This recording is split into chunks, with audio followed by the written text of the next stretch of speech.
Kā viņš balansē, kā ar viņu griezties? Viņu griezties ir ļoti vienkārši, jo rollerim ir tāda funkcija, tieši balansēšanas funkcija. Tajā brīdī, kad tu pārāk strauji iej līkumā, viņš tevi balansē. Jā. Šobrīd viņš ir uz balansēšanas funkciju, un viņu nevar apgāzt. Un viņam arī noškana? Nē, viņš šobrīd stāv pats uz sevi bez nekādām atbalstiem. Kā atšķirās motocikls ar motorolleri tieši tehniski? Tehniski? Jā.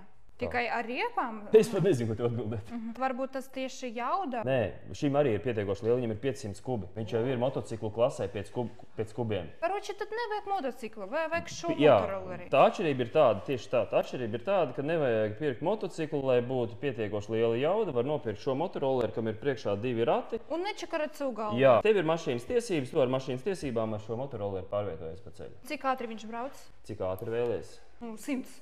Viņš brauc 150 km/h. Cik viņš ēd? Viņam ir benzīns? Ir benzīns, viņš patērē 3-4 litri.